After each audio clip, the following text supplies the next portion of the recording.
Hello dear students, today we will learn Chebyshev's inequality.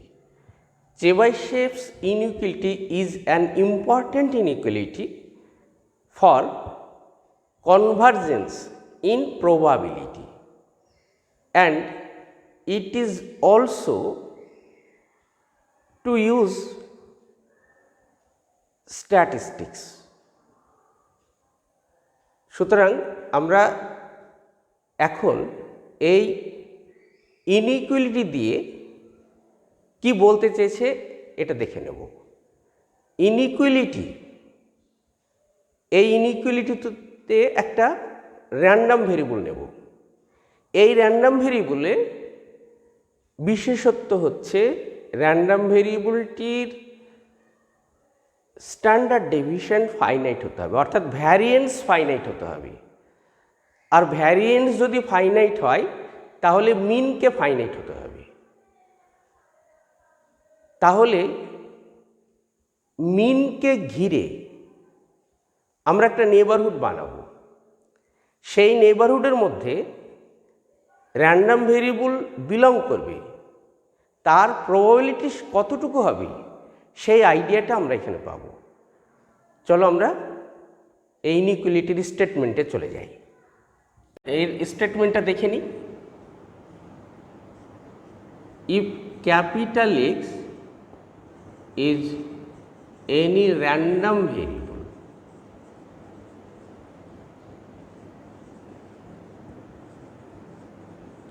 Having finite variance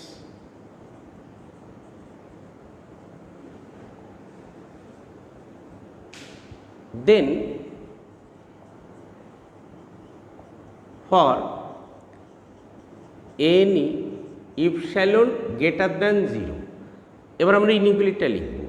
probability of mod x minus m greater than equal to epsilon less than equal to sigma square by epsilon square, or alternative form probability of mod x minus m less than epsilon greater than 1 minus sigma square by epsilon square, where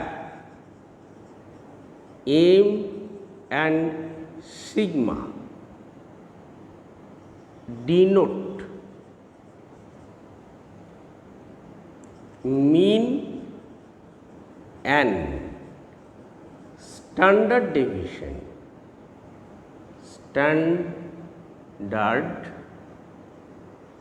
Standard deviation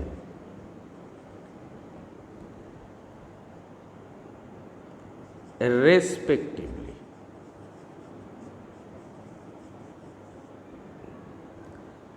আচ্ছা, এখানে বলা হয়েছে দেখো, having finite variance, first লাইনের শেষে রয়েছে having finite variance. যদি একটা র্যান্ডম ভেরিয়েবলের ফাইনাইট ভ্যারিয়েন্স থাকে, ভ্যারিয়েন্স মানেই তো স্ট্যান্ডার্ড ডেভিয়েশন ফাইনাইট। ভ্যারিয়েন্স মানেই মিনের সাপেক্ষে কতদূর ছড়িয়ে আছে প্রবাবিলিটি ম্যাচগুলো, সেটাকে বোঝানো হয়। সেই কারণে এমটা ফাইনাইট হতে বাধ্য, অর্থাৎ মিনটা ফাইনাইট হবে। তাহলে এখানে ফাইনাইট কি কি? ভ্যারিয়েন্স যেহেতু ফাইনাইট, তাই মিনও আমরা ফাইনাইট পেয়ে গেলাম। দেখো, ফার্স্ট যে ফর্মটা বলেছে ইনইকুয়ালিটির, সেই ফর্মটা একটু বুঝে নেওয়ার চেষ্টা করা যাক।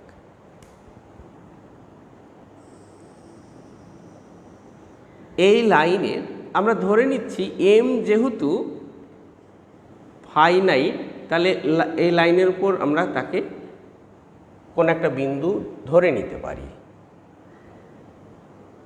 এম এর সাপেক্ষে ছড়িয়ে আছে সিগমা যেহেতু স্ট্যান্ডার্ড ডেভিয়েশন, তাই আমরা বলছি যে এই অংশের মধ্যে প্রবাবিলিটি ম্যাচগুলো ছড়িয়ে আছে, আর এর বাইরে যতটুকু প্রবাবিলিটি ম্যাচ ছড়িয়ে আছে তার টোটাল পরিমাণ এটা, আর এই প্রবাবিলিটির পরিমাণটি এই ইনইকুয়ালিটি দিয়ে আমি যোগ দিয়ে বলতে পারি সিগমা স্কোয়ার বা ইপসাইলন স্কোয়ারের থেকে ছোট হবে। উল্টোটা বললে এরকম হয়,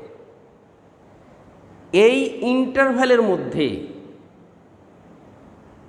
অর্থাৎ m minus epsilon, m plus epsilon, এটা এম মাইনাস ইপসাইলন, এটা এম প্লাস ইপসাইলন।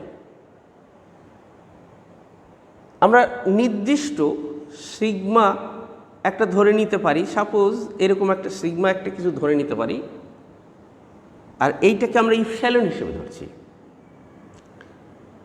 এই অংশের মধ্যে র্যান্ডম ভেরিয়েবলটি থাকার সম্ভাবনা, অর্থাৎ এইটুকুর মধ্যে প্রবাবিলিটি ম্যাচগুলো থাকার সম্ভাবনা 1 মাইনাস সিগমা স্কোয়ার বা ইপসাইলন স্কোয়ারের থেকে বড় হবে। তো এখানে একটু লক্ষ্য করে দেখো, যদি সিগমা বাই ইপসাইলনের মানটি ছোট হয় তাহলে 1 মাইনাস সিগমা স্কোয়ার বা ইপসাইলন স্কোয়ারটা টেন্স টু 1 হয়ে যাবে।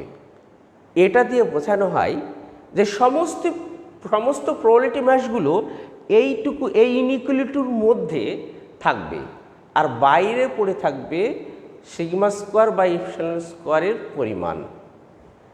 এখান থেকে কি বলা হচ্ছে, এখান থেকে বাইরে এই অংশের বাইরে পড়ে থাকবে তার সর্বোচ্চ পরিমাণ হলো sigma square by epsilon square. আমরা আরেকটু অন্যভাবে একটু বুঝে নেওয়ার চেষ্টা করি। তো সিগমা যদি ছোট হয় তাহলে সমস্ত প্রবাবিলিটি ম্যাচগুলো মিনের কাছে যেন জড়ো হচ্ছে, তাহলে সিগমা ছোট, তাহলে সিগমা স্কোয়ার বা ইপসাইলন স্কোয়ার সেই ক্ষেত্রে ছোট হয়ে যাবে। আর ইপসাইলন যদি বড় হয় তাহলে সিগমা স্কোয়ার বা ইপসাইলন স্কোয়ার কী হবে, ছোট হবে। ইপসাইলন বড় হয়ে যাওয়া মানে কি, এই ইন্টারভ্যালটা বড় হয়ে যাওয়া, আর এই ইন্টারভ্যালটা বড় হয়ে যাওয়া মানে তার মধ্যে প্রবাবিলিটি, এই যে এই অংশটা মানে কি, এইটা যত বড় হবে বাইরে প্রবাবিলিটি ম্যাচগুলো কম পরিমাণ পড়ে থাকবে।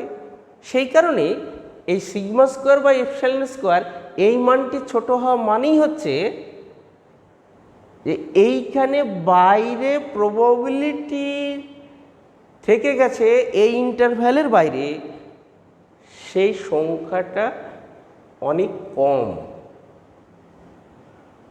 আর এখানে কি বলছে না, এই ইন্টারভ্যালের মধ্যে সমস্ত প্রবাবিলিটি ম্যাচগুলো আছে, বাইরে পড়ে আছে কম। আমরা এরপরে প্রমাণটা ভীষণ সিম্পল, আমরা প্রমাণে চলে যাব। র্যান্ডম ভেরিয়েবল ক্যাপিটাল এক্স দুই প্রকার, একটা continuous random variable, discrete random variable. তো কন্টিনিউয়াস কেসের ক্ষেত্রে আমরা প্রমাণ করে দেখব, ডিসক্রিট কেসের প্রমাণটা একই রকম, তাই প্রমাণটা আমি লিখব, বুঝে নিব মাত্র। কন্টিনিউয়াস কেসটা আমরা দেখে নিচ্ছি। চলো প্রমাণে চলে যাই। Let capital X be continuous random variable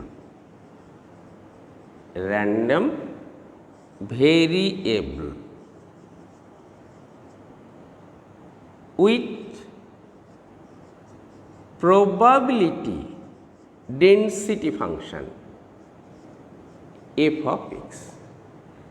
আমরা এইখান থেকে শুরু করব। তাহলে probability of mod x minus m greater than equal to epsilon is equal to হলো density function F of x DX. কোন অংশের উপরে এই লিমিট মানে এই লিমিটটা নেব, লিমিটটা আমরা এটাকে এইভাবে দেখে নিচ্ছি। এটা হলো এম, তাহলে এটা কি এম মাইনাস ইপসাইলন, এটা এম প্লাস ইপসাইলন। এটা হলো এম মাইনাস ইপসাইলনের অর্থাৎ এর বাম দিকের পোর্শনটি, আর এইখান থেকে এর রাইট হ্যান্ড সাইড পার্টটি। Mod x minus M greater than equal to epsilon. তাহলে এই পার্ট আর এই পার্ট মিলিতভাবে এই পার্টটাকে প্রকাশ করে। আমরা এটাকে এইভাবে লিখতে পারি, দেখো তো, integration f of x dx, এটাকে 1 ইন্টু এটা করলাম, তাহলে ইজ ইকুয়াল টু আমরা এই 1 এই রেজাল্টটা আমরা এই ইনইকুয়ালিটি থেকে আমরা তৈরি করছি। এই 1টা আর এই ইনইকুয়ালিটির সঙ্গে সম্পর্ক আমরা তৈরি করছি। Mod x minus M greater than equal to epsilon, this implies, আচ্ছা আমরা এটাকে স্কোয়ার করতে পারি, দেখো তো, x minus M whole square greater than equal to epsilon square, this implies, তাহলে 1 less than equal to x minus M whole square by epsilon square. তাহলে এখানে 1-এর থেকে এই মানটি বড়, 1-এর পরিবর্তে এটা বসিয়ে দেওয়া হলো। আচ্ছা এইখানে mod x minus m range লিখতে হবে, এটা greater than equal to epsilon, তাহলে একটু নিচে লেখা যাক, less than equal to mod x minus M greater than equal to epsilon, x minus M whole square by epsilon square F of x dx. এখন দেখো তো, এটাকে ইন্টিগ্র্যান্ড বলছি, হ্যাঁ, এই অংশটুকু হলো ইন্টিগ্র্যান্ড। এই ইন্টিগ্র্যান্ডটি এটা গ্রেটার দ্যান ইকুয়াল টু 0, এটা হলো এই শুধু এই ইন্টারভ্যালটুকু বাদ দিয়ে সমস্ত রিয়াল পার্টটি এখানে রয়েছে। তো আমরা যদি এই পার্টটুকুও এখানে নিয়ে ফেলি, যেহেতু এটা পজিটিভ ইন্টিগ্র্যান্ড, তাই এই রেজাল্টটি আরও বড় হয়ে গেল, minus infinity to infinity, X minus M whole square by epsilon square F of x DX. আশা করি বোঝাতে পেরেছি। এই ইন্টারভ্যালটুকু বাদ দিয়ে সমস্ত অংশটা এইটা, আমরা ওই ইন্টারভ্যালটুকু যদি আমি এখানে যুক্ত করি, অর্থাৎ আরও অনেক অতিরিক্ত পজিটিভ টার্ম আমরা নিলাম, তাহলে এই রেজাল্টটি থেকে অবশ্যই এটা ছোট বা সমান হবে। তাহলে এখান থেকে এইটা বলা যেতে পারে, probability mod x minus M এটা greater than equal to epsilon less than equal to, এটা লক্ষ্য করে দেখো তো, এটা ইপসাইলন স্কোয়ার কনস্ট্যান্ট আমরা বাইরে নিয়ে নিলাম, তাহলে এটা x minus M whole square F of x dx, এটা তো ভ্যারিয়েন্সের ডেফিনিশন, আর ভ্যারিয়েন্স আমরা জানি সিগমা স্কোয়ার। তাই এই কেসে আমরা এই ইনইকুয়ালিটিটা প্রমাণ করে ফেললাম। এরপরে আমরা ডিসক্রিট কেসে চলে যাই।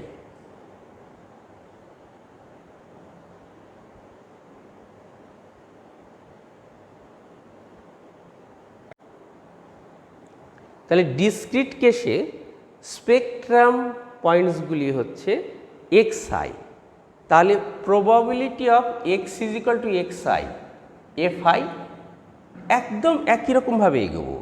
এখানে প্রলিটো mod x minus M greater than equal to epsilon, continuous কেসের ক্ষেত্রে ইন্টিগ্রেশন ছিল, তাহলে ডিসক্রিট কেসের ক্ষেত্রে কী হবে, সামেশন হয়ে যাবে। দেখো আগের মতোই এখানে 1 ইন্টু fi করা হলো। এই 1 এইখান থেকে যে শর্ত আমরা এইখান থেকে পেয়েছি সেই শর্ত ব্যবহার করে 1 লেস দ্যান ইকুয়াল টু এটা করা হয়েছে। ঠিক এই রকম কাজই আগেও আমরা দেখেছি। কন্টিনিউয়াসের ক্ষেত্রে আমরা 1-এর পরিবর্তে ইনইকুয়ালিটি ব্যবহার করে এটা লিখলাম, তাহলে এইটা লেস দ্যান ইকুয়াল টু এটা হলো। এখন দেখো এই লেস দ্যান ইকুয়াল টু, এখানে ইপসাইলন স্কোয়ার কনস্ট্যান্ট, তাই সামেশনের বাইরে চলে আসলো। আর যেহেতু এই ইন্টিগ্র্যান্ডটা পজিটিভ অথবা আমি এটা নন নেগেটিভ আমিও বললেও বলতে পারি আর কি, নন নেগেটিভ বলেই এই রেঞ্জটাকে আরও বাড়িয়ে দেওয়া হয়েছে। Mod xi minus M greater than equal to epsilon, এটা গোটা রিয়াল অ্যাক্সিসের উপরে পার্ট নয়, একটা ইন্টারভ্যাল, আগের মতো করে যে ইন্টারভ্যালটা আমরা নিয়েছিলাম সেই ইন্টারভ্যালের টুকু বাদ রয়েছে। সেই ইন্টারভ্যালটা যুক্ত করলে এটা ইনফিনিটি থেকে মাইনাস ইনফিনিটি থেকে প্লাস ইনফিনিটি হয়। যেহেতু এই ইন্টিগ্র্যান্ডটা পজিটিভ তাই এটা লেস দ্যান ইকুয়াল টু হয়ে গেল। লেস দ্যান ইকুয়াল টু কখন হবে, যদি এই যে ইন্টারভ্যালটা অতিরিক্ত এখানে নিয়েছি সেই ইন্টারভ্যালের উপরে ইন্টিগ্র্যান্ডটির মান 0 হয়ে যায়, সেই কারণে এখানে নন নেগেটিভ কথাটা বলছিলাম। তাহলে এটা লেস দ্যান ইকুয়াল টু হয়ে গেল। আর এই রেজাল্টটা তো সিগমা স্কোয়ার, তাই একই রকমভাবে আমরা ডিসক্রিট কেসের ক্ষেত্রেও আমরা এই ইনইকুয়ালিটি থিওরেমটা প্রমাণ করে ফেললাম। চলো আরও দু একটি এই ইনইকুয়ালিটি সম্পর্কে দু একটা তথ্য, দু একটা ছোট ছোট রেজাল্ট আজকে দেখে নিই।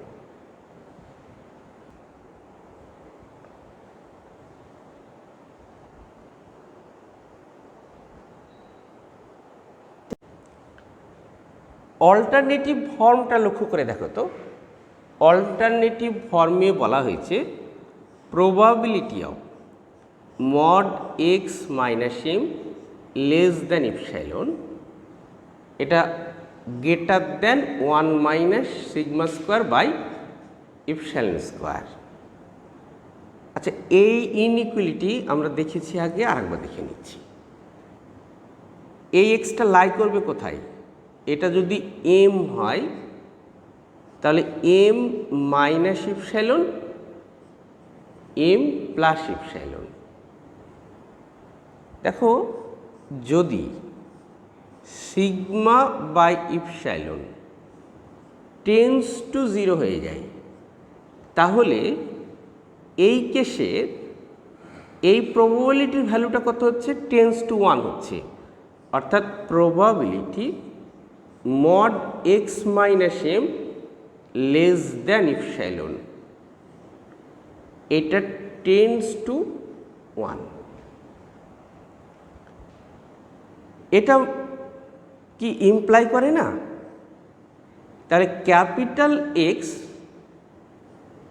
এটা বিলং করছে m minus epsilon m plus epsilon.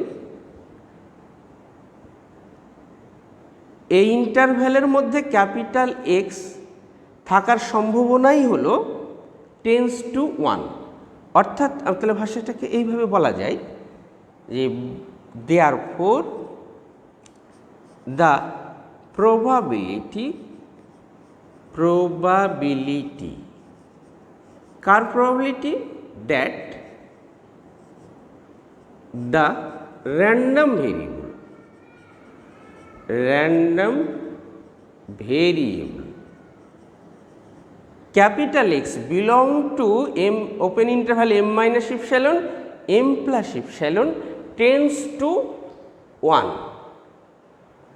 আরেকটি পার্ট আমরা এখান থেকে বুঝে নেওয়ার চেষ্টা করি। আচ্ছা, যদি আমরা এটা পুট করি উই পুট ইপসাইলনের পরিবর্তে আমরা এরকম লিখছি, epsilon is equal to tau sigma, এখানে টাউ গ্রেটার দেন 0। তাহলে দেখো তো এই ইনইকুয়ালিটিটা এরকম লিখতে পারি কিনা, probability of mod x minus M greater than equal to tau sigma less than equal to epsilon, এটা তাহলে ইপসাইলন স্কোয়ার যদি টাউ সিগমা ইপসাইলনের জায়গায় বসায় টাউ স্কোয়ার সিগমা স্কোয়ার, তাহলে এটা চেঞ্জ হয়ে গিয়ে এই পেলাম রেজাল্ট। তেমনি অল্টারনেটিভ ফর্ম আমরা পাবো probability of mod x minus M less than epsilon আছে, আমরা ধরে নিয়েছি টাউ সিগমা, এটা তাহলে 1 মাইনাস সিগমা স্কোয়ার বা epsilon square means tau square. আমরা সামনের দিন কিছু প্রবলেমস করবো।